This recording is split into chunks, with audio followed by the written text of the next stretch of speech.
तो hello friends, स्वागत है आपका अपने चैनल स्टार पढ़ाई में। और आज हम एक और टॉपिक के साथ वापस आ गए हैं। देखिए, आपने पिछले में क्या समझा था? पिछली वीडियो में आपने समझा कि कैलकुलेट कैसे करनी, टाइम कॉम्प्लेक्सिटी, रिकरेंस रिलेशन कैसे सॉल्व करना है, ठीक है। लेकिन आज हम क्या देखने जा रहे हैं कि टाइम कॉम्प्लेक्सिटी ना कई तरह की होती है, ठीक है। आपने अगर ध्यान दिया ना, हम टाइम कॉम्प्लेक्सिटी को कैसे लिख रहे थे? T N equals to O N और ओ एन स्क्वायर, ऐसे लिख रहे थे कि नहीं लिख रहे थे? लिख रहे थे, ठीक है। पर इस ओ का मतलब क्या है? तो यही आज हम इस वीडियो में समझेंगे। इनके ऊपर क्या होता है ना, क्वेश्चंस बनते हैं, वो भी देखना है कि क्या होगा ना।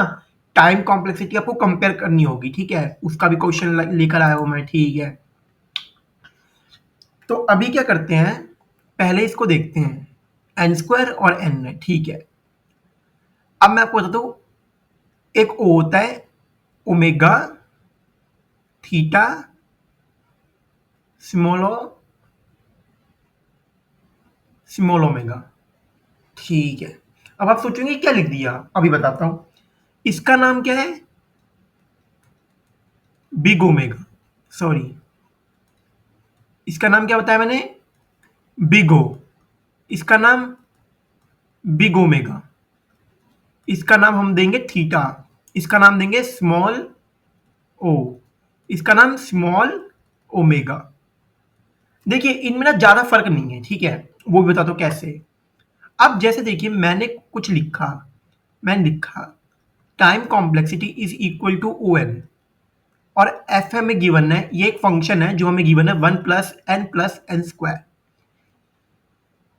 और अगर मैं बोलता हूं कि मेरी time complexity O N square है, ठीक है, इसे हटा देते हैं, इसका कोई जरूरत नहीं है। हाँ, अगर मैं ये बोल रहा हूं ना कि मेरी time complexity O N square है, बिग ओ, ये मैंने क्या लिखा है? Big O. अगर मैं ये बोल रहा हूं कि मेरी टाइम कॉम्प्लेक्सिटी एन स्क्वायर है, तो इसका मतलब मैं क्या बोल रहा हूं? कि मैं बोल रहा हूं F N less than C of G N. इसका मतलब जो मेरा एफ एन है ना, एक फंक्शन, वो हमेशा जीएन से छोटा रहेगा। क्या मतलब? अब जीएन क्या है? ये एक और फंक्शन है जो इसे देखिए, जैसे अब मैं यहाँ पे क्या बोल रहा हूँ, मैं बोल रहा हूँ टाइम कॉम्प्लेक्सिटी मेरी big O, big O of N square है। इसका मतलब क्या हुआ? मतलब ये नहीं है कि मेरी हमेशा एन स्क्वायर में चले गए फंक्शन, नहीं। देखिए, वन भी है, एन भी है। इसका मतलब हो गया लेस देन और इक्वल टू। इसका मतलब है एफ एन की जो है वो है एन स्क्वायर। मतलब ये एन में भी चल सकता है, एन स्क्वायर भी वन। पर हम क्या लेके चलते हैं? Worst case. मैंने बताया था वर्स्ट केस लेके चलते हैं हमेशा, ठीक है। अब यहीं से सिमोलो बता देता हूं। अब सिमोलो क्या बोलेगा? अगर मैं लिखूंगा ना F N strictly strictly less than G N, ठीक है, ये कहता है कि एफ एन जो है ना, मेरा एन स्क्वायर के बराबर होएगा ही नहीं, ठीक है। ये मेरा कौन कहता है? ये मेरा कहता है स्मॉल ओ। अगर मैं यहां पे स्मॉल ओ लिखता हूं, ठीक है, अगर मैं ये वाली चीज लिखता हूं, ये देखो, स्मॉल ओ, ठीक है, ये हो गया और ये हो गया। अब कुछ नहीं है यार, अब यही चीज उल्टी है, दिखाता हूं आपको। देखो, बिगो, बिगोमेगा, बिगो सीख लिया, बिगोमेगा, बिगोमेगा, ठीक है। अब अगर मेरा, मैं कहता हूं ग्रेटर देन और equal to C dot G N, ठीक है, इसका मतलब क्या है कि मेरी जो टाइम कॉम्प्लेक्सिटी होगी ना, वो मिनिमम इतनी चाहिए मुझे, ठीक है। अब ये दोनों क्या दिखा रहे थे मेरा? ये दोनों जो होते हैं ना, ये दोनों चीज देखिए, मैं लिख भी देता हूं, आपको समझ भी गई होगा। अपर बाउंड, क्या? अपर बाउंड, मतलब इनसे ऊपर कॉम्प्लेक्सिटी जाएगी ही नहीं, ये हमारा फिक्स हो गया है। अब मैं ये, मेरी एन स्क्वायर से ऊपर कॉम्प्लेक्सिटी जा सकती है इसमें? कुछ सोचियो, नहीं जा सकती। क्यों? क्योंकि मेरा अपर बाउंड है, इससे ऊपर नहीं जाएगी। और बिग बिग ओमेगा और स्मॉल ओमेगा भी हम यूज करते हैं, ठीक है। एक मिनट, हाँ, ये हमारा बिग ओमेगा और स्मॉल ओमेगा, ठीक है, इनमें भी हम यूज करते हैं। जो सेम चीज है यार। इसमें क्या हो जाएगा? इसमें T N greater than N square, इसमें क्या होगा? N square, N cube, N four, N log N. पर इसमें क्या होगा? इसमें एन स्क्वायर कभी पहुंचेगा ही नहीं, एन थ्री से शुरू करेगा, एन 2.1 पे जा सकता है, 2.2 पे जा सकता है, पर एन स्क्वायर कभी नहीं होगा, ठीक है। क्यों? क्योंकि ये स्ट्रिक्टली ग्रेटर है, बस यही था। अब ये बता देता हूं, इसमें समझे, इसमें क्या है हमारा? लोअर बाउंड, लोअर बाउंड किन दोनों में मार्क कर देता हूं, एक तो इसमें और एक इसमें। देखिए बड़ी ध्यान से समझिएगा, कुछ भी मिस हुआ ना तो आप समझ नहीं पाएंगे, ठीक है, इसलिए कह रहा हूं कुछ भी डाउट हो कमेंट में पूछ लेना, ठीक है। और थीटा, अब थीटा क्या करता है, थीटा में कुछ नहीं करना। जैसे यार देखो, मैं थीटा एन स्क्वायर लिख रहा हूं ना, अगर मैं लिखता हूं ऐसा तो इसका मतलब मैं क्या कह रहा हूं, इसका मतलब मैं कह रहा हूं ये ओमेगा में भी एन स्क्वायर है एंड वर्स्ट में भी एन स्क्वायर है। जब ये दोनों कंडीशन सेटिस्फाई हो जाती है कि दोनों में सेम है, वर्स्ट उसमें बिग ओ में भी और बिग ओमेगा में भी ये सेम है, तब जाके हम कह देते हैं कि थीटा बन जाएगा, ठीक है। थीटा हमें कुछ नहीं कहता, थीटा हमें कहता है बीच मतलब इक्विवेलेंट होना चाहिए दोनों के, ठीक है, इसलिए हम थीटा कह देते हैं। जैसे मैं आपको एग्जांपल देता हूं, जैसे लीनियर सर्च सुना, लीनियर सर्च नहीं पता तो आगे बताया जाएगा वैसे लीनियर सर्च, ठीक है, पर अभी के लिए मैं सोच रहा हूं ना बाइनरी सर्च के साथ ही बता दूंगा आपको, पर फिर मैं बता देता हूं जिससे पता होगा वो समझ लेना। जैसे मुझे इसमें एलिमेंट सर्च करना है 4, तो अब मैं कैसे करूंगा, मैं यहां से ट्रेवल करना शुरू करूंगा, हो सकता है मेरा 4 यहीं पे मिल जाए, ये ऐसे भी तो हो सकता था ये। तो यहां पे बेस्ट कॉम्प्लेक्सिटी कितनी हो गई सर्च करने की, O1, मेरे को तो भाई शुरू में मिल गया। और वर्स्ट क्या हुई कि भाई मुझे पूरा ट्रेवल करना पड़ा, तो उसकी हो गई ON। तो इसमें क्या मैं थीटा को ON लिख सकता हूं, नहीं, क्यों, क्योंकि इसमें O1 तो हमारी वो है बेस्ट और वर्स्ट हमारी कितनी है ON, ठीक है। तो इसमें हम थीटा को n नहीं लिख सकते, ये चीज हम नहीं लिख सकते, इसलिए इसमें हम नहीं लिख सकते, ओके। अब पता है आपने शॉर्टिंग में मत बताऊंगा, लेकिन अभी मैं बता देता हूं एग्जांपल के लिए, क्योंकि किसी को लगेगा भाई ऐसा तो हो नहीं सकता कि दोनों के सेम हो, इसलिए बता देता हूं। जब हम मर्ज सॉर्ट लिखते हैं ना, मर्ज सॉर्ट की कॉम्प्लेक्सिटी, तो हम हमेशा आप देखोगे ना थीटा n log n लिखते हैं, क्यों, इसकी बेस्ट में भी यही है, एवरेज में भी यही है और वर्स्ट में भी यही है, तो इसलिए हम इसको ओ थीटा n log n लिख सकते हैं, ओके। तो आशा करता हूं आपको समझ आया होगा ये जो मैंने समझाया है। अब पता है ये आप समझ गए होगे, दोबारा एक बार देख लेना अगर नहीं समझ आए, पर अगर आप साथ साथ समझोगे तो समझ आ जाएगा कि इतनी कोई चीज है नहीं यार, बस अपर बाउंड और लोअर बाउंड का खेल है यहाँ पे, ठीक है। ये जब आप समझ गए ना तो इसके मर्ज सॉर्ट में आपको बताऊंगा आगे, ठीक है, अगली जो सॉर्टिंग की वीडियो आएगी, लेकिन मैंने बस ये एक क्या दिया है एग्जाम्पल कि जैसे समझना है तो यहां से समझ सकते हो कि ऐसा होता है, थीटा भी हम यूज करते हैं, ठीक है। अब यार इसको समझने से पहले ना थोड़े क्या होता है ना लॉग एन की आपको थोड़ा बहुत सीखना पड़ेगा। जैसे मैं कह रहा हूं ना कि कंपैरिजन करना है, तो कंपैरिजन करने से पहले आपको क्या सीखना चाहिए, आपको सीखना पड़ेगा थोड़े लॉग्स के रूल, ठीक है, जिससे बच्चे बहुत डरते हैं लॉग, ठीक है, इसके थोड़े आपको ना रूल सीखने ही पड़ेंगे यार। थोड़े मैं अच्छे खासे रूल बताऊंगा जो मैंने भी यूज करे और जो यूज होते हैं, मैं फालतू नहीं बता रहा, लॉग के कम से कम 50 प्लस रूल्स होते हैं, ठीक है, 50 60 पता नहीं कितने रूल्स होते हैं जो अभी तक हमें पता भी नहीं है, ठीक है। पर गेट में जो होते हैं ना कॉमनली वो बता देते हैं, जो कॉमनली आस्क होते हैं और या फिर उनकी जरूरत पड़ती है, लॉग एक्स रेज वाई, तो इसे हम क्या लिख सकते हैं, ये कॉपी में अपनी नोट करते जाना जो बता रहा हूं, क्यों, क्योंकि यही अभी काम आएंगे, इससे क्वेश्चन सॉल्व होंगे, याद रखना। देखिए वाई लॉग एक्स, ये जो पावर होती है ना हमारे लॉग के साथ में ऐसे आ सकती है, ठीक है, या आपको पता होना चाहिए कि ऐसे समझाया था, log X plus log Y, तो ये क्या बन जाएगा, इसको मल्टीप्लाई में डाल सकते हैं, ये देखिए। अब इसके जैसे ही ना यार एक सेम चीज आती है, log X minus log Y, जहां पे प्लस वहां पे माइनस तो होगा ही होगा, log X by log Y, ये लीजिए, समझ रहे हो, ठीक है। अब एक और चीज आती है, जैसे पावर को तो मैंने सिखा दिया, अब कई बार क्या होता है ना, एक काम करिए, ये मैंने 2 बार लॉग क्यों लिख दिया, तो एक ही बार आएगा ना जब ऊपर एक बार आया है, ठीक है, ये हो गया। अब पता है जैसे आपने तो ये चीज तो लिख दी कि log A X by log A B, ठीक है, हम जब ये लिखते हैं ना तो ये क्या बन जाता है हमारा, कुछ नहीं, लॉग एक्स बी कैसे? देखिए देखिए ना, हमने कॉमन बेस बना दिया इनका, ये वाली चीज हमने कॉमन बना के और सीधा हम ऐसे भी लिख सकते हैं, ठीक है। कॉमन बेस बना सकते हैं और एक्स को ऐसे लिख सकते हैं, ठीक है। तो ये आपको याद रखना है। और कभी कभार क्या होता है ना, जैसे ये आप अगर आपने 4-5 याद रख ली ना, आपका काम हो जाएगा, ठीक है। हमारे पास कभी कभार होता है बी लॉग बी ए, ये क्या है? बी की पावर में है ये चीज, ठीक है। अगर ऐसा होता है कि तो हमें कुछ नहीं करना। अगर हमारी ये वाली चीज सेम, ये वाली देखिए बताता हूं, ये देखिए ये वाली चीज और ये वाली चीज बेस सेम है ना, कुछ मत करना, जो ये चीज दिखे ना यहां पे लिख देना ए, ये बस आंसर है, ठीक है। तो अब आशा करता हूं आपको इतना तो समझ आ गया होगा कि log x कैसे बना, ये सब कैसे बना, ठीक है। पूरा सिखा दिए पावर का। अब हम करने जा रहे हैं क्वेश्चन, किस पे? टाइम कॉम्प्लेक्सिटी पे, कि कंपेयर कैसे करना है। अभी पूरा समझ आया है, यहां से यहां तक पूरा बताया मैंने आपको, ठीक है।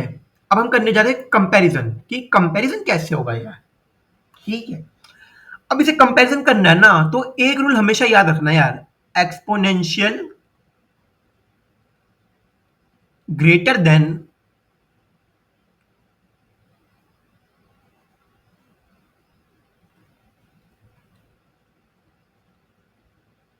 Polynomial logarithmic constant. ये क्या बताया यार आपने?